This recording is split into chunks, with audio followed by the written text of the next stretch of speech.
Good morning friends. Excel learning community में आप सभी का स्वागत है। फ्रेंड्स, आज जो मैं वीडियो आपके सामने लेके आया हूँ वो हमारा जो वीडियो है, पिछले मेरे वीडियो की सीरीज़ फ्रीक्वेंसी और फ्रीक्वेंसी डिस्ट्रीब्यूशन की सीरीज़, जो 10 वीडियोस की सीरीज़ है, उससे बहुत ज़्यादा क्लोजली रिलेटेड है और एसोसिएटेड है, लेकिन है उससे थोड़ा सा अलग। लेकिन मैं उसको एसोसिएटेड इसीलिए कह रहा हूँ क्योंकि ये इस वीडियो में हम लोग हिस्टोग्राम के बारे में डिस्कशन करेंगे। हम लोग चर्चा करेंगे हिस्टोग्राम के बारे में कि हिस्टोग्राम क्या होता है और उसकी शेप्स कैसे हमारे डाटा को इन्फ्लुएंस करती हैं, या उस पर्टिकुलर डाटा के बारे में हम लोग कैसे इन्फरेंस ड्रॉ कर सकते हैं हिस्टोग्राम की शेप से। तो यही सब चीज़ें हम लोग इस पर्टिकुलर वीडियो में हम लोग डिस्कस करने जा रहे हैं। तो ये वीडियो मेरे बाकी जितने वीडियोस हैं उससे थोड़ा सा टाइम कंज्यूमिंग है, थोड़ा टाइम इसमें मैंने ज़्यादा लिया है। क्योंकि इसमें हिस्टोग्राम के कई पैटर्न्स हैं जो कि मुझे आपको डिटेल में एक्सप्लेन करने हैं और बताना है कि अगर आप इस पर्टिकुलर सिचुएशन में है तो वो हिस्टोग्राम जो है आपको क्या बिजनेस डिसीजन की तरफ लेके जा सकता है। तो इसीलिए थोड़ा सा ये टाइम लगेगा। अगर हो सके तो थोड़ा टाइम स्पेंड कीजिएगा और इसको समझने की कोशिश कीजिएगा कि हम लोग क्या डिस्कस कर रहे हैं और इससे हम लोग अपने बिजनेस डिसीजंस कितने फास्ट और किस ढंग से ले सकते हैं। तो यही सब चीज़ें मैं अपने इस पर्टिकुलर वीडियो में डिस्कस करने जा रहा हूँ। इसीलिए मैंने इस पर्टिकुलर वीडियो का नाम रखा है various shapes of histogram and it's skewness. तो हिस्टोग्राम की कई तरीके की स्क्यूनेस है जिसके बारे में हम लोग डिस्कशंस करेंगे। इससे पहले कि मैं हिस्टोग्राम के ऊपर जाऊँ, कुछ मेरी इंपॉर्टेंट अपने ऑब्जर्वेशंस और फैक्ट्स हैं जो कि मैं आपके सामने रखना चाहता हूँ। The first point is when we look at a lot of samples for the same population, we may notice that distributions tend to be shaped in a certain way. अब जब हमने जो सैंपल लिया, सैंपल लेने के बाद हमने उनकी ऑब्जर्वेशंस को स्टडी करना शुरू किया, तो उस सैंपल का एक अपना डिस्ट्रीब्यूशन बन जाता है जिसको कि हम लोग सैम्पलिंग डिस्ट्रीब्यूशन कहते हैं। ये सैम्पलिंग डिस्ट्रीब्यूशन जो है एक अपना ही शेप लेने की कोशिश करता है। वो शेप क्या हो सकता है ये हमें नहीं पता जब तक कि हम लोग उसकी शेप को ड्रॉ नहीं करते हैं, जब तक कि उसकी फ्रीक्वेंसी का हम लोग डिस्ट्रीब्यूशन हम लोग एनालाइज नहीं करते हैं, देखते नहीं हैं, क्योंकि उस पर्टिकुलर फ्रीक्वेंसी डिस्ट्रीब्यूशन का एक अपना शेप हो जाता है। तो ये मेरा पॉइंट नंबर 1 ये कह रहा है। नाउ दिस डिस्ट्रीब्यूशन में be skewed in a certain way. Skewness means, skewness का मतलब ये है कि जो हमारा डिस्ट्रीब्यूशन है वो किसी एक तरफ झुका हो सकता है। या तो वो हो सकता है कि लेफ़्ट साइड की तरफ झुका हुआ हो, या वो हो सकता है राइट साइड की तरफ झुका हुआ हो। तो हम इसके बारे में अभी आगे डिस्कशंस करेंगे कि अगर लेफ़्ट साइड झुका हुआ है तो उसका मतलब क्या है, राइट साइड झुका हुआ है तो उसका मतलब क्या है। If the shape of the distribution is consistent across samples, we can use that fact to help with doing statistics. अब ये कहता है कि अगर मेरा जो डिस्ट्रीब्यूशन है ये कंसिस्टेंट है, अगर वो लेफ्ट साइड में झुका हुआ है तो लगातार लेफ्ट साइड की तरफ है, राइट साइड की तरफ झुका हुआ है तो वो राइट साइड की तरफ लगातार झुका हुआ है, तो भी उसका एक अपना मकसद है और वो एक आपको एक पर्टिकुलर ट्रेंड की तरफ इशारा कर रहा है। तीसरा पॉइंट ये, तीसरी चीज़ है कि अगर मेरा जो डिस्ट्रीब्यूशन है बीच में ही है, ना लेफ़्ट साइड है ना राइट साइड है, बीच में ही है, तो उसका भी एक अपना इंडिकेशन है। और उससे जो है हम लोग क्योंकि वो एक पर्टिकुलर शेप जहाँ की वो झुका हुआ है वो एक पर्टिकुलर मेरा एक एवरेज की तरफ इशारा कर रही है। क्योंकि जब मेरा एक डिस्ट्रीब्यूशन कहीं झुका हुआ होता है, लेफ़्ट साइड राइट साइड या सेंटर में भी होता है, तो उसका एक अपना एवरेज आ जाता है। और जब हमें एक एवरेज की वैल्यू मिल जाती है, उस एवरेज को हम लोग कहते हैं सेंट्रल टेंडेंसी, तो वो मुझे एक पर्टिकुलर पॉइंट की तरफ इशारा करती है और फिर उससे मुझे अपना बिजनेस डिसीजन को लेने में आसानी हो जाती है। क्योंकि अल्टीमेटली किसी भी पर्टिकुलर सैम्पलिंग डिस्ट्रीब्यूशन में जो मैंने अपना डाटा रेस्पोंडेंट से कलेक्ट किया है उसको मैं सैम्पलिंग डिस्ट्रीब्यूशन कहता हूँ। उस पर्टिकुलर सैम्पलिंग डिस्ट्रीब्यूशन से मुझे एक सेंट्रल वैल्यू मिल रही है और वो सेंट्रल वैल्यू मेरे लिए बहुत इंपॉर्टेंट है और उसी से ही मैं अपने पूरे पॉपुलेशन के बारे में भी अंदाज़ा लगा सकता हूँ। ये मैं आपको बताने की कोशिश कर रहा हूँ इस पॉइंट नंबर 3 के ज़रिए। For example, if the shape of the data is bell shaped, we can use normal distribution statistical methods which makes the calculation less difficult. अब देखिए ये कह रहा है कि जब आपका जो डिस्ट्रीब्यूशन है राइट साइड झुका हुआ है या लेफ्ट साइड झुका हुआ है या बीच में ही है बिल्कुल, जिसको कि हम लोग नॉर्मल डिस्ट्रीब्यूशन कहते हैं, जो कि शेप में अभी आपको आगे चल के वीडियो में दिखाऊंगा, तो उससे जो है मुझे मालूम पड़ जाता है कि मेरा अगर सेंट्रल टेंडेंसी वैल्यू मेरी यहाँ पर आ रही है तो मुझे अब यहाँ पर कौन से टूल्स, कौन से टेक्निक्स यूज़ करने हैं या कौन से स्टैटिस्टिकल मेथड्स यूज़ करने हैं जिससे कि मैं अपने सैंपल के बारे में और पुख्ता तरीके से मैं अपनी जानकारी हासिल कर सकूं। तो हर हर चीज़ के साथ हमारे एक स्टैटिस्टिकल मेथड्स हैं, तो उससे जो है हमारा काम बहुत आसान हो जाता है। As one progresses then in the later stages the individual will learn how to use the normal distribution and Excel functions like norm dot dist and norm dot inverse to make our computations easy. आगे चल के क्योंकि हम लोग इन सब ये सारे test जो हैं, ये नॉर्म डॉट डिस्ट और नॉर्म डॉट इनवर्स जो कि एक्सेल के फंक्शंस हैं और बहुत पावरफुल फंक्शंस हैं, ये जब मैं यूज़ करूँगा और आपके सामने इनके वीडियोज़ रखूँगा तो आपको अंदाज़ा हो जाएगा कि जो मैंने ये हिस्टोग्राम का वीडियो बनाया है आपके लिए क्यों बनाया है और ये आगे इन सब के साथ कैसे रिलेटेड या मिक्स्ड है। So this is what actually we are going to discuss. Now let us try to understand the histogram skewness. Now what is skewness? A fundamental task in many statistical analysis is to characterize the location and variability of a data set. देखिए ये एक बहुत important point है जो कि मैं आपको बताने की कोशिश कर रहा था कि मुझे अगर ये मालूम पड़ जाए कि मेरा जो सैंपल मैंने रिस्पोंडेंट से कलेक्ट किया है, जो गैदर किया है, उसकी central value means average, average value क्या है, तो मुझे ये काफ़ी आसानी से ये अंदाज़ा लग सकता है कि मेरा जो सैंपल है उसमें वेरिएबिलिटी मेरा, उसका मतलब है कि जो मेरा डाटा है, जो मैंने अपना सैंपल गैदर किया है, उसमें सेंट्रल वैल्यू या उसका जो एवरेज है उसके आसपास है या उससे फैला हुआ है। अगर वो एवरेज से बहुत ज़्यादा फैला हुआ है तो उसमें वेरिएबिलिटी बहुत ज़्यादा है, यानी स्प्रेड बहुत ज़्यादा है, यानी वेरिएंस बहुत ज़्यादा है, यानी कि स्टैंडर्ड डेविएशन उसका बहुत हाई है। लेकिन अगर वही उसका जो वैल्यूज़ हैं, जो जो बाकी रेस्पोंडेंट्स की जो वैल्यू हैं वो अगर एवरेज के आसपास आ रही हैं, उन सब का एवरेज लगभग बराबर सही है, तो उसका स्टैंडर्ड डेविएशन बहुत कम है, वेरिएबिलिटी बहुत कम है, और यही जो है हिस्टोग्राम की शेप से मुझे मालूम पड़ सकता है। So skewness is a measure of symmetry. Symmetry means एक सा दिखना, एक सार सा होना। So symmetry is a skewness is a measure of symmetry और more precisely the lack of symmetry.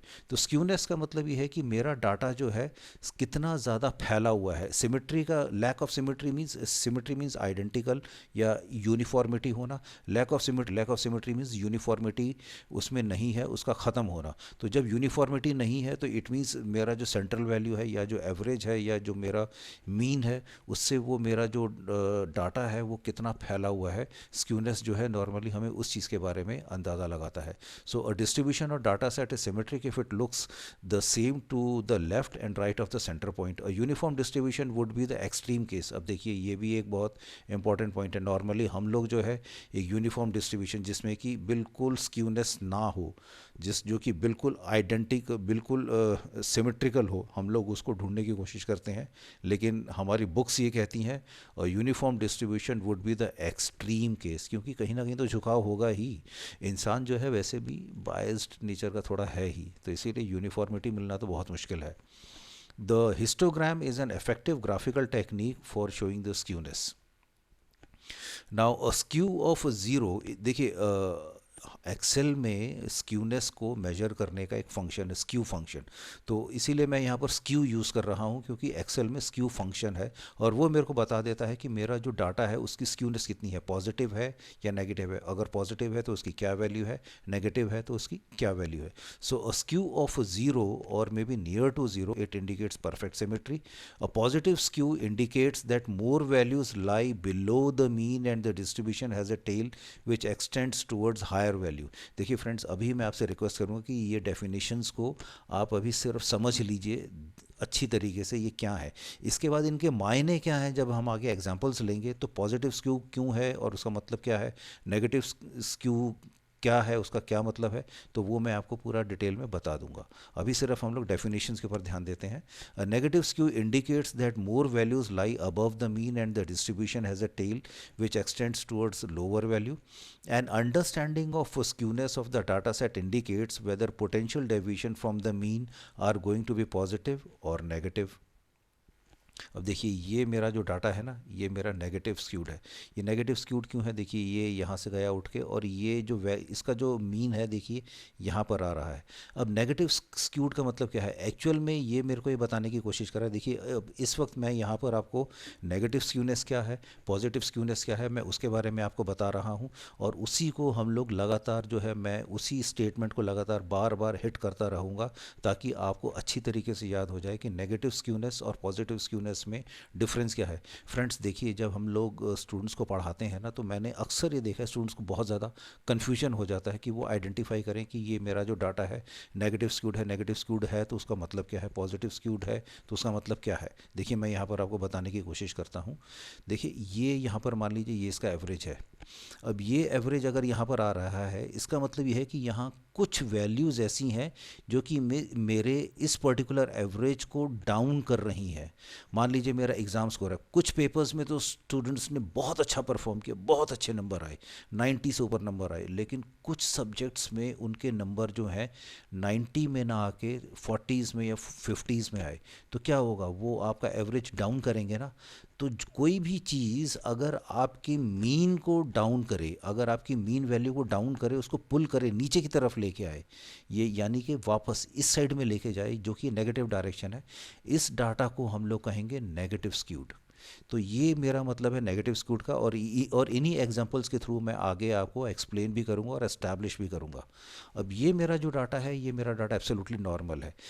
क्योंकि आप ये देखिए, इसकी जो एवरेज आ रही है, इसकी जो सेंट्रल वैल्यू है वो यहाँ पर है। सेंट्रल वैल्यू यहाँ पर है मीन्स काफ़ी सारा लेफ्ट में और राइट में आप देखिए तो बराबर बराबर, लगभग बराबर बराबर जो है डाटा डिस्ट्रीब्यूटेड है। इसका मतलब जो है कि जितना राइट साइड में इसका घुमाव है, लेफ़्ट साइड में भी उतना ही झुकाव है या रुझान है। तो इसीलिए ज़्यादातर जो वैल्यूज़ हैं हम बड़े आसानी से कह सकते हैं कि सेंट्रली लोकेटेड है या मीन के आसपास है। सो इसको हम लोग कहेंगे normal. It means there is no skewness. So the normal curve represents a perfectly symmetrical distribution. और ये मेरा है पॉजिटिवली स्क्यूड। अब मैं इसको पॉजिटिवली स्क्यूड इसलिए क्यों कह रहा हूँ, देखिए ये मेरा जो है ना यहाँ पर, ये मेरा यहाँ पर मीन है, सेंट्रल वैल्यू है। अब मेरा मीन यहाँ पर सेंट्रल वैल्यू है और ये यहाँ पर कुछ चीज़ें जो हैं इस साइड में है टेल की। इट मीन्स यहाँ पर कुछ चीज़ें ऐसी हैं जो कि इस पर्टिकुलर मीन वैल्यू को यहाँ ले जाने की कोशिश कर रही हैं। तो इसका मतलब ये है कि यहाँ पर अगर इसको लेके जाने की कोशिश करें तो ये डायरेक्शन को क्या कहेंगे हम, ये डायरेक्शन हमारी है पॉजिटिव डायरेक्शन। फिर मान लीजिए रियल इस्टेट की प्राइसेस है। अब रियल इस्टेट की प्राइसेस में क्या होता है, कुछ मकान हमारे जो है बहुत हाईली प्लेस्ड होते हैं, कुछ हमारे जो है नॉर्मल रेंज के होते हैं।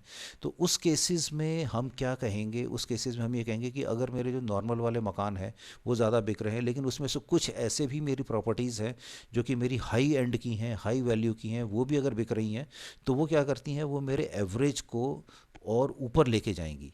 अब जब ये चीज़ें, क्योंकि ये यहाँ पर हैं, देखिए ये डाटा यहाँ भी आ रहा है, अब ये जब डाटा इस साइड में आएगा तो ये ऑब्वियसली आपके एवरेज को ऊपर लेके जा रहा है ना। ये जब आपके एवरेज को ऊपर ले जाएगा तो मैं इसको कहूँगा पॉजिटिव स्क्यूड। इसी तरीके से ये यहाँ पर, अब ये स्कोर्स यहाँ पर हैं, ये क्या करेंगे, ये मेरे एवरेज को नीचे लेके आएंगे। जब मेरे एवरेज को नीचे लेके आएंगे तो ये मीन्स नेगेटिव है।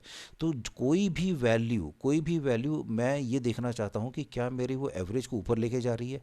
अगर वो वैल्यू मेरे एवरेज को ऊपर लेके जा रही है, जैसे रियल इस्टेट के केस में है, अगर कोई भी अच्छी प्रॉपर्टी बिक गई तो मेरा एवरेज बहुत ऊपर हो गया, तो मैं उसको कहूँगा पॉजिटिव स्क्यूड। लेकिन मेरे कोई स्कोर्स एग्ज़ाम के अगर मेरे एवरेज को वो नीचे लेके जा रहे हैं, डाउन कर रहे हैं, तो मैं उसको बोलूँगा नेगेटिव स्क्यूड। तो ये डिफरेंस है फ्रेंड्स नेगेटिव स्क्यूड में और पॉजिटिव स्क्यूड में। और ये डिफरेंस हमें एस्टैब्लिश करना या अपने दिमाग में अच्छी तरीके से इसको बिठा के रखना हमारे लिए बहुत ज़्यादा ज़रूरी है। So this is the concept of the skewness which I was trying to establish in front of you. अब देखिए यहाँ पर मैंने एक्सेल शीट में कुछ ग्राफ्स यहाँ बनाए हैं। ये चारों ग्राफ्स अब हम लोग डिस्कस करेंगे, लेकिन उससे पहले मैं आपको इन ग्राफ्स के बारे में बताना चाहता हूँ कि ये देखिए, ये मेरे टेस्ट स्कोर्स हैं which can be skewed, that is left negative. अब देखिए यहाँ पर तो कुछ स्कोर्स जो हैं यहाँ पर बहुत ज़्यादा हैं, ये इनका जो एवरेज है यहाँ पर ये आ रहा है। अब कुछ स्कोर्स मेरे ऐसे हैं जो कि यहाँ पर लो हैं। तो इसमें क्या हो रहा है कि ये मेरा जो एवरेज है अल्टीमेटली ये जो स्कोर्स लेके आ रहे हैं, ये मेरे डाटा को यहाँ लेके जा रहे हैं। तो इसीलिए मेरा जो डाटा है जो स्क्यूड शेप में, जो कि वैसे तो इस साइड में है स्कोर्स, लेकिन जैसे ये नेगेटिव, ये कम वाले स्कोर जो हैं ये मेरे इस एवरेज को नीचे डाउन करते हैं। तो इन केसेस में जो मेरा स्क्यूनेस आएगी वो यहाँ पर नेगेटिव स्क्यूनेस होगी। अब इसी तरीके से हाउस प्राइसेस का आप देखिए, हाउस प्राइसेस में ये जो मेरा डाटा है ये मेरी प्राइसेस ऊपर की तरफ है, लेकिन ये कुछ प्राइसेस ऐसी हैं जो कि यहाँ पर देखिए हाई रेंज में। अब ये यहाँ पर आप देखिए ये जो इनकी 70 लैक्स 90 लैक्स, अब जब ये मेरी प्रॉपर्टीज़ बिकेंगी तो ऑब्वियसली ये मेरे एवरेज को ऊपर लेके जाएंगी। अब ये स्कोर देखिए 0 to 15, 15 to 30, जब ये स्कोर्स आएंगे तो ये मेरा एवरेज डाउन करेंगे, तो ये इसीलिए नेगेटिव स्क्यूड है और ये पॉजिटिव स्क्यूड है। लेकिन कई मैंने बार देखा है, कई हम लोगों ने देखा भी है कि कई बार हमारे एग्ज़ाम्स में जो स्कोर्स हैं दो एंड की तरफ होते हैं, हाई भी बहुत ज़्यादा होते हैं और हो सकता है लो भी बहुत ज़्यादा हों। बिल्कुल ऐसा भी मैंने देखा है कि कई बार जो है कई स्टूडेंट्स के नंबर जो है 50 से नीचे भी बहुत लोग होते हैं, कई स्टूडेंट्स के 50 से ऊपर भी बहुत नंबर होते हैं। तो कई बार ऐसे स्कोर्स को हम जो है बाई मॉडल स्कोर्स भी कहते हैं और हमारा ऐसा डिस्ट्रीब्यूशन भी होता है। देखिए जहाँ हमारा नॉमिनल डाटा होगा या कैटेगोरिकल डाटा होगा, मान लीजिए अगर मैं बात करूँ कंज्यूमर ड्यूरेबल्स की, या मैं बात करूँ आपके एफएमसीजी में, मान लीजिए मैं बात करूँ, एक मैंने सैंपल ड्रॉ किया और मैंने उसमें किया कि कोक ज़्यादा बिकता है, पेप्सी ज़्यादा बिकता है, या थम्स अप ज़्यादा बिकता है, या ड्यू बिकता है, ये चार ड्रिंक्स का मान लीजिए मैंने अगर किया, तो हो सकता है कि मेरे को कोक और पेप्सी दोनों के स्कोर्स बहुत हाई मिले। तो इस केस में मेरा जो मोड होगा वो बाई मॉडल होगा, क्योंकि लोग कोक भी पी रहे हैं, पेप्सी भी पी रहे हैं, लेकिन थम्स अप ड्यू ये जो है हो सकता है थोड़ा सा कम हो इनका, तो उस केसेस में मेरा स्कोर जो है बाई मॉडल होगा। इसी तरीके से अब मैं अगर ह्यूमन हाइट्स की बात करूं तो हो सकता है हाइट जो है मेरे को 5 से 6 फुट के बीच में बहुत ज़्यादा मिले, या 4.5 से 5 5.5 या 6 फीट के बीच में बहुत ज़्यादा मिले, तो उस केसेस में मेरा जो डिस्ट्रीब्यूशन आएगा वो नॉर्मल आएगा। तो अब मैं इनकी अगर कर्व में ड्रॉ करूँ ना आपके सामने, तो देखिए वो कैसी आएगी। ये देखिए ये जो है मेरा नेगेटिव स्क्यूड है ना। अब देखिए यहाँ पर ये सारा का सारा जो डिस्ट्रीब्यूशन है, वैसे तो एवरेज यहाँ पर है, लेकिन इसने जो है कुछ स्कोर्स यहाँ भी आए तो ये इसने मेरे एवरेज को और नीचे ले गया। अब और अगर कम स्कोर्स आएंगे तो मेरा एवरेज और नीचे ले जाएगा, इसीलिए मैं इसको कह रहा हूँ नेगेटिवली स्क्यूड।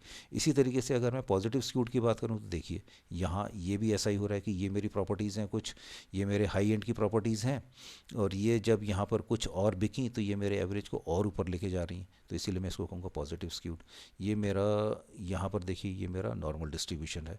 तो ये नॉर्मल डिस्ट्रीब्यूशन बिल्कुल है इसीलिए क्योंकि ये ह्यूमन हाइट है, यहाँ भी और यहाँ भी कम लोग होंगे, लेकिन इस साइड में लोग जो हैं इस पर्टिकुलर हाइट के लोग 4 फुट से 6 फुट के बीच में मुझे बहुत ज़्यादा लोग मिलेंगे, लेकिन 2 फुट के या 8 फुट के या 9 फुट के लोग जो हैं फिर अल्टीमेटली वो Guinness book of world record में ही आते हैं और अखबारों में उनके नाम या चर्चाएँ भी होती हैं। तो फ्रेंड्स ये मेरा स्क्यूनेस है, और इसी को मैंने जो है मैं आपको एक्सेल शीट में भी दिखाता हूँ एक बहुत मज़ेदार चीज़। Let's have a look. देखिए ये मेरा जो डाटा है, let me auto hide the ribbons first. देखिए ये मेरा जो डाटा है अब मैंने यहाँ पर लिया है, यही मेरा डाटा है जो मैं आपको अभी पावर पॉइंट में दिखा रहा था।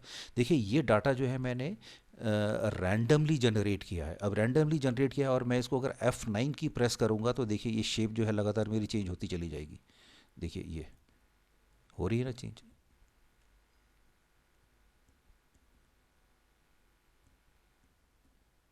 देखिए F9 जैसे ही मैं प्रेस करता जा रहा हूँ, ये देखिए ये डाटा मेरा है चेंज हो रहा है, लेकिन बेसिक जो शेप है ना वो बाई मॉडल है तो बाई मॉडल रहेगा, नेगेटिव स्क्यूड है तो नेगेटिव स्क्यूड रहेगा।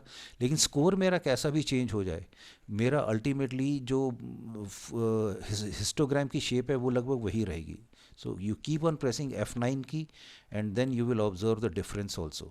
Basic shape of the histogram is going to remain the same. The only difference which you are going to observe is that the scores will change, and it will give you an idea that what is the difference between the positive skewness, what is the difference between negative skewness, bimodal, and then normal distribution. So these are the things which I wanted to establish.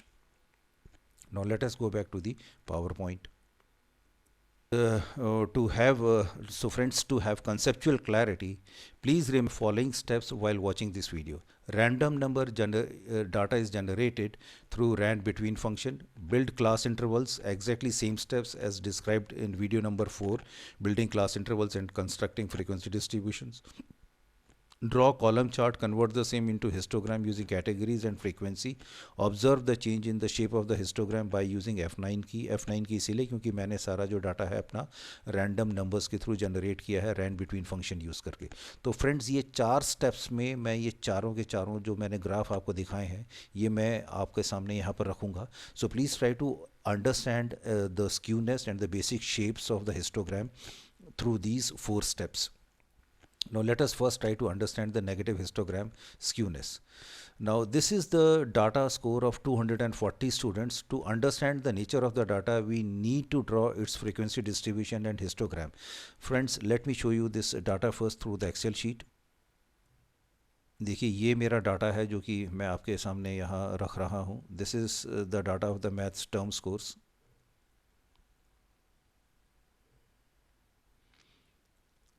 ये मेरा data है लगभग 240 students का, और इसी में data की आपसे बात कर रहा हूँ जो कि मैंने रैंडम नंबर्स के थ्रू जनरेट किया है. This is the data score of 240 students. To understand the nature of the data, we need to draw its frequency distribution and histogram. Now, this is the random series which I have generated intentionally to enhance our conceptual clarity. और मैंने ये वाला formula use किया है इसमें Rand between का. If mode, क्योंकि मैंने इसमें नंबर्स हैं, मेरे नंबर्स मुझे बार बार वही नंबर चाहिए क्योंकि ये नंबर मेरा जो है एक पर्टिकुलर कैटेगरी को रिफ्लेक्ट कर रहा है, तो मैंने इसीलिए मोड लिया है. Mode between 4, rand between 50 to 100, 0 to 100. So the formula is shown in the FX bar. इसके लिए इस जो पूरा फार्मूला है मैंने इसका एक अलग से वीडियो आपके सामने बनाया हुआ है, तो आप चाहें तो मेरा ये वाला वीडियो आप देख सकते हैं. The formula as shown in the FX bar is used here to generate this random series. और ये जो इसके बाद मैंने इसमें लोअर लिमिट, अपर लिमिट और इसके बिन्स या क्लास इंटरवल्स जो मैंने निकाले हैं, मैंने ऑलरेडी एक वीडियो नंबर 4 मैंने अपना यहाँ पर आपके सामने रखा हुआ है, building class intervals and constructing frequency distribution. ये स्टेप्स मैंने वहीं से उठाए हैं, तो आप मेरा चाहें तो अगर आपने वीडियो नहीं देखा है ये वाला तो आप ज़रूर देख लीजिएगा, तो आपको कंसेप्चुअल क्लैरिटी और मिल जाएगी. तो मैंने इसमें लोअर लिमिट निकाला, अपर लिमिट निकाला और बिन्स निकाला. अब देखिए मेरा लोअर लिमिट मैंने यहाँ पर निकाला है 0, क्लास विड्थ मैंने निकाला है यहाँ पर 15. ये दो चीज़ें मैंने यहाँ निकाली हैं. Now the values obtained from the above calculations I have used in the following frequency distribution table. So the lower limit is in the cell D11. D11 मेरा सेल जो है लोअर लिमिट की मैं बात कर रहा हूँ, ये जो कि मैंने आपसे कहा था क्लास विड्थ मेरा ये है. तो देखिए अब मैंने लोअर लिमिट मेरा यहाँ पर है D11, ये यहाँ पर मैंने रख दिया. अपर लिमिट की मैं बात करूँ तो ये मेरा अपर limit is 15 and the formula is D19 plus D9. This is D19 plus D9 is 15. तो ये मेरा जो अपर लिमिट यहाँ से आ गया. इसके बाद मैंने निकाला to obtain the labels and the categories the formula used can be seen in the FX bar 0 up to 15. उसके लिए मैंने ये वाला फार्मूला यहाँ पर बनाया. ये मैंने सारे अपने पहले के जो फ्रीक्वेंसी डिस्ट्रीब्यूशन की जो सीरीज़ है मैंने उसमें 10 वीडियोज़ मैंने वहाँ बनाए हैं. ये सारे मैंने अपर लिमिट कैसे निकालते हैं, लोअर लिमिट कैसे निकालते हैं, क्लास कैटेगरीज कैसे बनाते हैं, फ्रीक्वेंसी कैसे निकालते हैं, रिलेटिव फ्रीक्वेंसी कैसे निकालते हैं, वो सारे मैंने उस वीडियोस में रखे हुए हैं. तो फ्रेंड्स आप चाहें तो वो मेरे वीडियोस एक बार ज़रूर देखिएगा, तो आपको काफ़ी कंसेप्चुअल क्लैरिटी आपकी क्लियर हो जाएगी. तो यहाँ पर मैंने जो है क्लास अपना यहाँ पर बनाया 0 अप टू 15 और मैंने ये वाला फार्मूला यहाँ पर यूज़ किया. फ्रीक्वेंसी के लिए मैंने काउंट इफ़ फार्मूला, जो कि मैंने फ्रीक्वेंसी के 10 वीडियोज़ की सीरीज़ में लगातार मैंने काउंट इफ़ और काउंट इफ्स फार्मूला ही यूज़ किए हैं, तो ये मैंने यहाँ यूज़ किया. ये मैंने काउंट इफ वाला लगाया कि यहाँ पर मैंने अपना पूरा रेंज लिया. रेंज के बाद मैंने ये मेरे क्राइटेरियाज़ हैं, ये क्राइटेरिया नंबर 1, ये मेरा क्राइटेरिया नंबर 2 और इसी तरीके से क्राइटेरिया रेंज 1, क्राइटेरिया रेंज 2, इनका क्राइटेरिया 1, क्राइटेरिया 2 मैंने यहाँ लगाया. और उसके बाद मैंने काउंट इफ़ के थ्रू इनकी फ्रीक्वेंसी यहाँ पर कैलकुलेट कर ली और उसके बाद ऑटो सम के थ्रू मैंने यहाँ पर अपना इनका टोटल भी देख लिया 240 है. अब रिलेटिव फ्रीक्वेंसी मैंने यहाँ पर निकाली है क्योंकि ये मेरे को रिलेटिव फ्रीक्वेंसी निकालनी है, तो 6 डिवाइडेड बाई 240 और ये मेरा यहाँ पर रिलेटिव फ्रीक्वेंसी आ गया. Relative frequency because it is a part divided by whole, तो इसीलिए ये जो है रिलेटिव फ्रीक्वेंसी सम इसका 1 रहेगा, तो ये मैंने सम इसका यहाँ पर 1 आ गया. तो ये मेरा पूरा का पूरा फ्रीक्वेंसी डिस्ट्रीब्यूशन टेबल यहाँ बन गया. अब मैंने ऑल्ट प्लस F1 की को मैंने यूज़ किया, शॉर्टकट की को, और उसके बाद मुझे यहाँ क्लास और फ्रीक्वेंसी मैंने यहाँ पर कैलकुलेट एक साथ मैंने सेलेक्ट करी. सेलेक्ट करने के बाद मैंने जो है मुझे ऑल्ट प्लस F1 की से मुझे मेरा कॉलम चार्ट मिल गया. अब इस कॉलम चार्ट को मैं हिस्टोग्राम में कन्वर्ट करूँगा. हिस्टोग्राम के लिए मैंने यहाँ पर एक पर्टिकुलर कॉलम में, किसी भी एक पर्टिकुलर कॉलम में आप जाएं और अपने माउस का राइट क्लिक करें. फॉर्मेट डाटा सीरीज़ का ऑप्शन आपके पास आएगा. फॉर्मेट डाटा सीरीज़ के ऑप्शन में आप जाके गैप विड्थ को 0% के ऊपर ले आएँ, तो आपका कॉलम चार्ट जो है हिस्टोग्राम में कन्वर्ट हो जाएगा. अब जैसे ही ये हिस्टोग्राम में कन्वर्ट हुआ उसके बाद आप यहाँ पर जाएँ. यहाँ आप जाएंगे तो आपको ये फिल का ऑप्शन आएगा. यहाँ एक ऑप्शन यहाँ पर है वेरी कलर्स बाई पॉइंट, आप इसके ऊपर ले जाकर टिक करें तो ये सारे के सारे ऑटोमेटिक कलर्स इसमें यहाँ पर आ जाएंगे आपके. Now let us us add the data labels and the chart titles and access titles. बहुत सिंपल है ये, आप यहाँ चार्ट एलिमेंट्स के ऊपर जाइए, चार्ट एलिमेंट्स के ऊपर सारे चीज़ें हैं यहाँ पर, तो मुझे यहाँ पर अभी इसको देना है डाटा लेबल्स। डाटा लेबल्स के ऊपर ले जाके मैं क्लिक करूँगा, आउटसाइड एंड के को मैंने सेलेक्ट किया, देखिए मेरे डाटा लेबल्स यहाँ पर आ गए। अब उसके बाद मैंने एक्सेस टाइटल वगैरह देना है, तो आप यहाँ पर जो है चार्ट एलिमेंट्स में ही एक्सेस टाइटल, यहाँ चार्ट का टाइटल है, आप इसके ऊपर ले जाके क्लिक कीजिए और इसको सेलेक्ट कीजिए। देखिए यहाँ मैंने इसको सेलेक्ट किया हुआ है, मैंने यहाँ पर FX बार के ऊपर जाके इसका चार्ट का टाइटल मैंने टाइप किया, test scores can be skewed left और negative, that is a few small values will tend to pull the average और मीन डाउन। तो ये इसको एंटर कीजिए, यहाँ पर एंटर करने के बाद आपका चार्ट टाइटल भी यहाँ पर आ जाएगा। इसके बाद आपने एक्सेस टाइटल देना है, तो यहाँ पर ले जाके क्लिक कीजिए प्राइमरी हॉरिजॉन्टल एक्सेस टाइटल। आप इसके बाद FX बार के ऊपर जाइए, इसको यहाँ पर टाइप कीजिए क्लास और कैटेगरीज फॉर मैथ्स एग्जाम और स्कोर्स और एंटर कर दीजिए, तो आपका हॉरिजॉन्टल एक्सेस का टाइटल भी यहाँ पर आ जाएगा। सो horizontal axis title also this we can now, since the chart is ready and we can notice the skewness as this number series is random, so I will hit F9 and every time I will get a new number series but the basic shape of the chart will remain the same। देखिए ये यहाँ पर जैसे ही मैं F9 hit करता हुआ यहाँ पर आया, मेरी यहाँ पर सारी की सारी सीरीज जो है चेंज होती चली जा रही है। This is the beauty of this particular random number chart. And if we apply the skewness function also, जो कि मैं आपसे बात कर रहा था, आप जैसे ही यहाँ पर इक्वल टू स्क्यूनेस और इक्वल टू स्क्यू और उसके बाद शिफ्ट कंट्रोल डाउन एरो की, आप जैसे ही इस पूरी रेंज को यहाँ लेके आएंगे, इसको पैरेंथेसिस लगा के इसको क्लोज करेंगे, आपको स्क्यूनेस मिल जाएगी नेगेटिव स्क्यूड। नेगेटिव स्क्यूड के बारे में मैं आपको पहले ही बता चुका हूँ, तो इसीलिए मेरा जो मैंने आपको बताया था उस हिस्टोग्राम की शेप से, वो मेरे को इस फॉर्मूले ने भी प्रूव करके दे दिया कि that my data is negatively skewed की। अगर थोड़ी सी भी वैल्यूज़ अगर जो है कम है उसमें, तो वो अल्टीमेटली मेरे एवरेज को नीचे लेके आ रही हैं, मेरे एवरेज को कम कर रही हैं, तो इसीलिए मेरा डाटा जो है नेगेटिवली स्क्यूड है। Now let us talk about the positive histogram skewness. Now friends, positive histogram skewness के बारे में मैं आपको पहले ही बता चुका हूँ। ये मेरा वही डाटा है जयपुर डेवलपमेंट अथॉरिटी का, जिनमें कि कुछ रियल इस्टेट के इन लोगों ने अपने कुछ हाउसेज अपने एक पर्टिकुलर स्कीम में बना के बेचे थे, तो उसके हम लोगों ने प्राइसेस लिए, फिर उसके बाद उसको हम लोगों ने रैंडम नंबर में जनरेट कर दिया। So this is the data of the JDA which I have obtained, and to have more conceptual clarity for positive skewness, I have converted the data in the form of a random series number. वो random number series क्या है? Let me show you that. देखिए मैं आपसे बात कर रहा हूँ इस पर्टिकुलर डाटा की, ये देखिए ये मेरा डाटा है, शायद आपको हो सकता है वहाँ से पूरा दिखाई ना दे रहा हो। Let me show you very clearly, ताकि आपको थोड़ा क्लैरिटी इसमें आ जाए। देखिए अब आपको दिख रहा है। Now this is the data which I was talking to you. ये देखिए ये मेरा पूरा डाटा है, ये यहाँ पर ये ऑलमोस्ट 62 रेस्पोंडेंट्स का मेरा डाटा है ये, और मैं इसी के बारे में आपसे मैं बात कर रहा था। यही डाटा मैंने यहाँ पर यूज़ किया है जो कि मैं आपसे डिस्कशन कर रहा हूँ।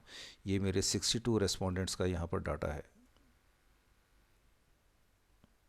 This is the data which I have generated, और इसको मैंने जनरेट कैसे किया है, रैंडम नंबर वाला मैंने ये फार्मूला यहाँ किया। इफ़ मॉड रोज़ का मैंने यहाँ पर लिया कि मेरा अगर मॉड फंक्शन मैंने यूज़ किया, उसके बाद मैंने रैंड बिटवीन, और मैंने प्राइसेस क्योंकि मुझे स्क्यूनेस शो करनी है, तो इसीलिए देखिए मैंने रैंड बिटवीन मैंने लिया है कि मुझे इन प्राइसेस में, ताकि वो नंबर जो हैं बार बार रिपीट होते रहें। तो ये बहुत पावरफुल फार्मूला है, इसका मैंने एक अलग से वीडियो बनाया है, आप उसमें आप समझ लीजिएगा कि इस फार्मूला को एग्जैक्टली अगर अप्लाई हमने करना हो तो कैसे करें। So let us now let us come back to our PowerPoint sheet. Now this is the formula जो कि मैं आपसे डिस्कस कर चुका हूँ। This is the formula I have applied to obtain a random number series for positive skewness। और देखिए ये वही मेरा वीडियो नंबर 4 है, building class intervals and constructing frequency distribution. तो इसमें हमें यहाँ से सिर्फ दो ही चीज़ें हमारे काम की हैं, एक तो lower limit of the class and then the class width which is 15 lakhs। ये दो चीज़ें हैं, और ये मैंने फ्रीक्वेंसी डिस्ट्रीब्यूशन यहाँ पर टेबल बना लिया। This is the frequency distribution table which will appear like this. इसमें lower limit of the frequency distribution we can derive from the above table as shown. So lower limit is मेरी 0 means that is D12, ये है मेरा lower limit. Upper limit is 15 lakhs, that is class width ये है. This is D15 plus D10 जो कि मैंने absolute किया है. This is D15 plus D10 is this. इसको मैंने डॉलर साइन से एब्सोल्यूट कर लिया क्योंकि मुझे ये लगातार आगे चाहिए. उसके बाद मेरी क्लास है, क्लास का इसके बाद now the lower limit of the second class, क्योंकि 15 lakhs यहाँ है तो मैं आपकी कंसेप्चुअल क्लैरिटी के लिए और बता दूँ कि इसकी जो अपर लिमिट होगी वो इसकी लोअर लिमिट हो जाएगी, तो कि मैंने अपने पिछले वीडियो में आपको एक्सप्लेन भी किया है. So the lower limit of the second category will obviously become the upper limit of the previous class as shown in the fx bar. इसी तरीके से फिर जब इसकी मेरी अपर लिमिट आएगी सेकंड क्लास की, the upper limit of the second category simple as we can drag and copy the formula as build in the previous cell. तो इसको जैसे ही मैंने ड्रैग किया यहाँ पर तो ये मेरी 30 lakhs हो गई. तो ये अब इनके बाद मैं इनको लगातार ट्रैक करूँगा और मेरी अपर लिमिट और लोअर लिमिट दोनों ही बाकी कैटेगरीज़ की बड़े आराम से बन जाएंगी. Now then we are doing what, class का देखिए मैंने फॉर्मूला यहाँ डॉलर साइन लगाया. डॉलर साइन इसलिए लगाया क्योंकि मुझे यहाँ पर रुपीज़ यहाँ पर ऐड करना है, टेक्स्ट फार्मूला यहाँ ऐड करना है, करेंसी यहाँ ऐड करनी है, इसीलिए मैंने डॉलर साइन यूज़ किया. और उसके बाद मैंने लिखा डॉलर D15 मेरा क्या है, D15 मेरा जो है D15 और 0 मैंने लिखा एंड फिर अप टू $E15. डी में मेरा ये लोअर लिमिट है और ये मेरा अपर लिमिट है. तो इसी हिसाब से मेरा लोअर लिमिट और अपर लिमिट जो है मैंने इसमें यहाँ पर फीड कर दिया कि इस रेंज में मुझे यहाँ पर चाहिए, और इसका भी मैंने यहाँ पर कर दी E15 ताकि मेरे को करेंसी में एग्जैक्ट वैल्यू यहाँ पर मिल जाए, मुझे और कुछ नहीं चाहिए. तो इसने मेरे को वही चीज़ें मुझे यहाँ पर ला के दे दी. So in the class that is column D, we will be using the dollar function as it converts the number or text into the currency format. The formula for the same I have shown in the fx bar, which I have shown here to you. So we will be calculating the frequency using count if function as shown in the fx bar. fx bar में जो frequency है again count if वाला formula वही, range यहाँ लिया, उसके बाद मैंने criteria range 1, उसके बाद criteria 1, criteria range 2, criteria 2, वही मेरे जो पहले की वीडियोस थे वही मैंने यहाँ यूज़ किया है. count if आ गया. count if के बाद उसका relative frequency is part divided by whole. this is part, this is divided by whole. इसको मैंने किया यहाँ पर, तो ये मेरा relative frequency आ गया and it always sums up to 1.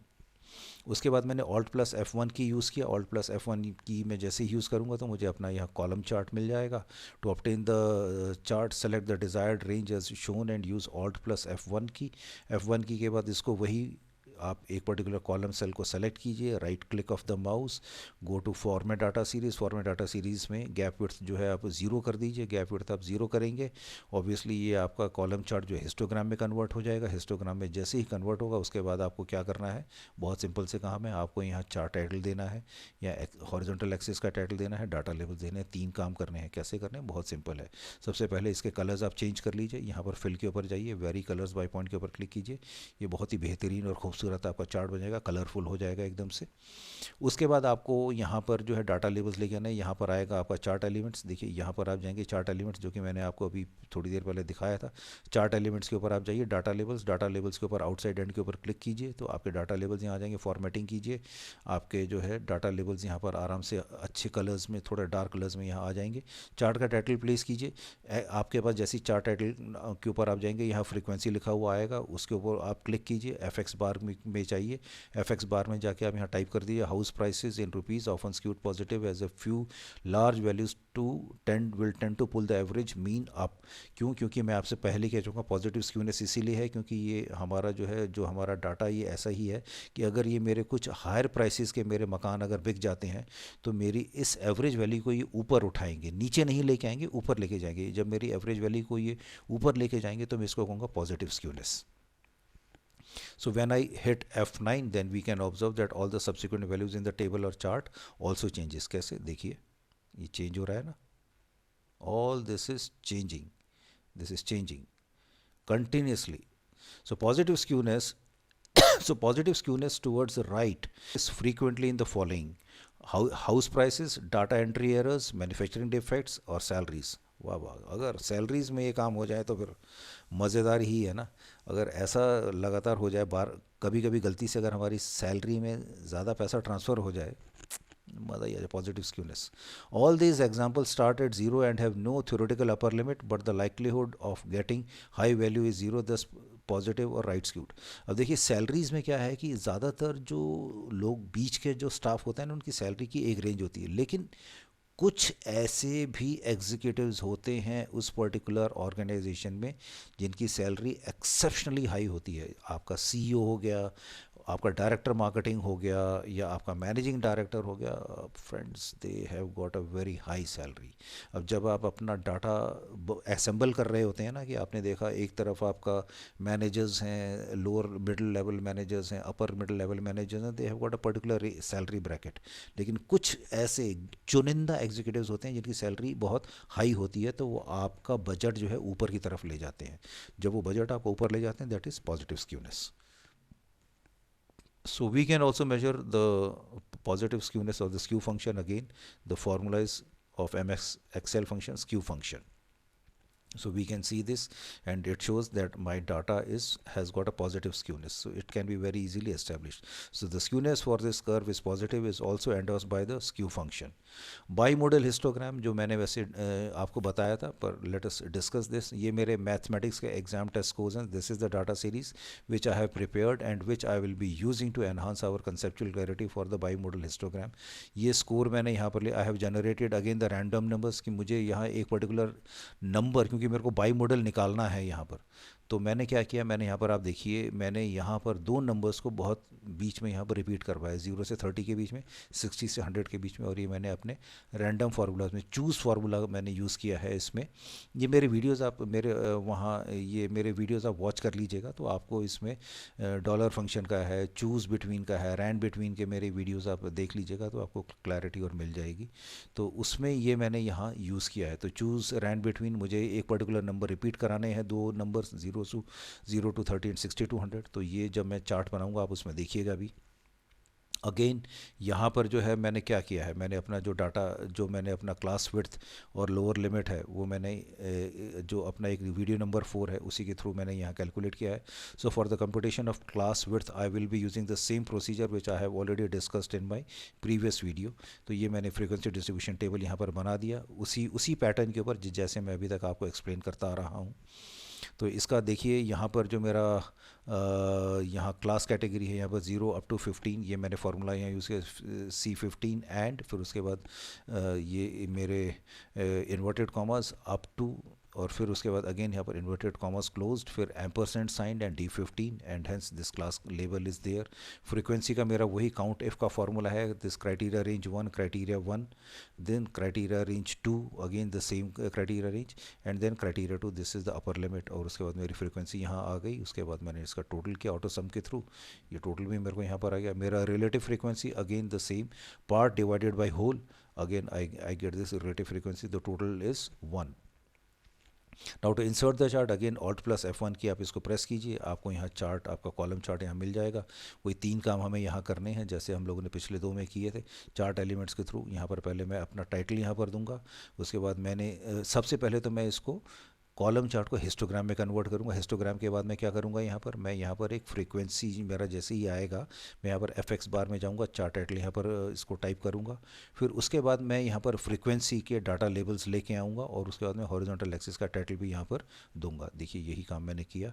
यहाँ पर एक कॉलम को मैंने सेलेक्ट किया, format data series, right click of the mouse से मैंने लेके आया, फॉर्मेट डाटा सीरीज़ ऑप्शन में गैप विड्थ को मैंने 0% पे किया. अब देखिए मेरे ये 2 मोड्स जो कि मुझे यहाँ दिखाई शायद वैसे इतने नहीं क्लियरली देते थे, लेकिन यहाँ पर मुझे क्योंकि हिस्टोग्राम बना दिया मैंने, तो बहुत क्लियरली विजिबल है ये.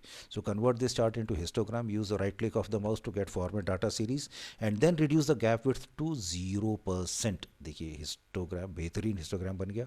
नाउ गो टू फिल में आप वेरी कलर्स बाय पॉइंट, आपके जो, क्योंकि ये आपके इंटीजर्स हैं तो आप आराम से इनको सेपरेट कैटेगरीज शो भी कर सकते हैं. आपने शो कर दिया यहाँ पर, तो देखिए ये बहुत बेहतरीन कलर्स यहाँ पर आ गए. इन बाई मुझे अब मोड्स यहाँ बहुत क्लियरली दिखाई दे रहे हैं. Now what I am going to do, I am going to insert the data labels also. Chart elements के ऊपर जाएं, जैसा मैं आपको बता रहा था, डाटा लेबल्स आउटसाइड एंड, और आपका जो है यहाँ पर बड़ी क्लियरली आपके डाटा लेबल्स भी यहाँ पर आ गए. चार्ट टाइटल भी आप दे दीजिए, exam scores can B by model, FX बार में टाइप कीजिए. हॉरिजॉन्टल एक्सिस में आप देना चाहें तो आप इसको भी आप दे दीजिए, क्लास फॉर एग्जाम स्कोर्स, ये आपका आ गया. Now this chart is fully ready. Now click this F9 key and then you will get the random number series. ये देखिए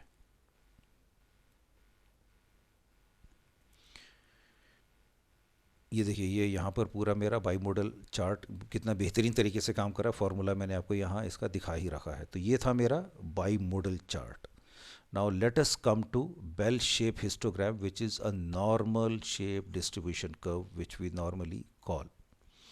Now, although few population distributions have a bell shape, but some are very close, we can observe bell shape curve in the following cases: human height and weight, then serial box weight, then cat और GMAT scores. Normally इन cases में क्योंकि बड़ा tight competition होता है cat scores का, तो इसीलिए बहुत perfectly और बहुत फ्रैक्शन ऑफ नंबर्स में लोगों के सिलेक्शन होते हैं या वो रिजेक्ट हो जाते हैं। तो ये जो इस टाइप के जो स्कोर्स होते हैं ये नॉर्मली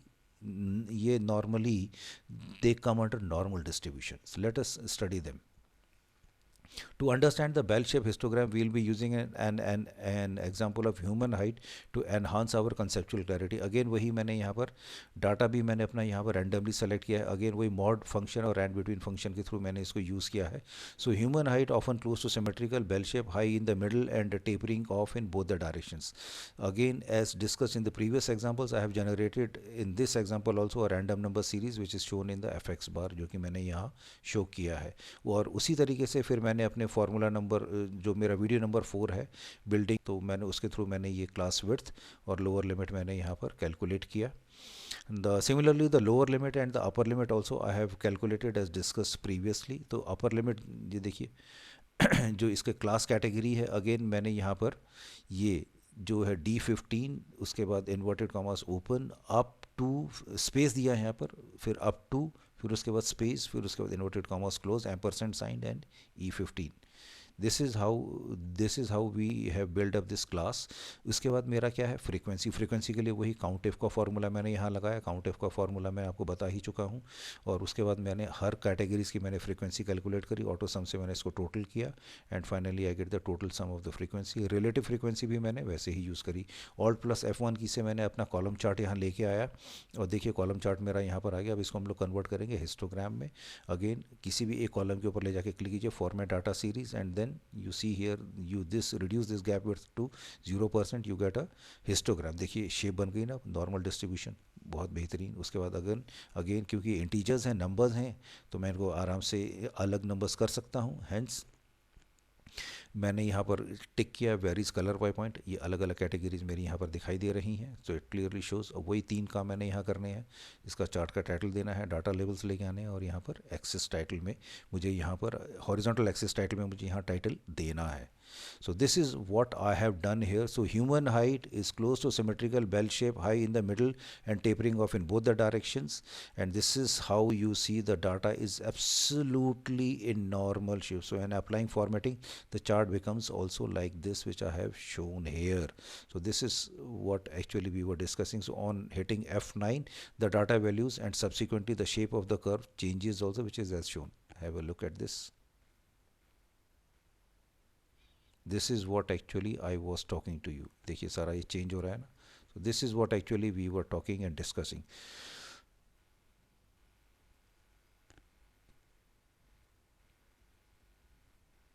ये देखिए सारा चेंज हो रहा है यहाँ पर। सो फ्रेंड्स, ये था मेरा video histogram, its various shape and skewness. I hope कि मेरा बनाया हुआ वीडियो आपको पसंद आया होगा। फ्रेंड्स, अगर आपको ये मेरा बनाया हुआ वीडियो पसंद आया है तो मेरी आपसे रिक्वेस्ट है, प्लीज़ इसको ज़रूर लाइक कीजिए, ज़रूर शेयर कीजिए। आपका ये मोटिवेशन, आपका ये शेयर, आपके लाइक्स, आपके पॉजिटिव कमेंट्स मेरे लिए बहुत बड़ा मोटिवेशन है, और ये मेरे को लगातार एक अंदर एक पॉजिटिव एनर्जी देते रहते हैं कि मैं आपके लिए खूब सारे वीडियोज़ बनाऊँ। तो मैं अगला वीडियो बहुत जल्दी आपके लिए फ्रेंड्स लेके आऊँगा। Till next video friends, have a wonderful time, God bless you.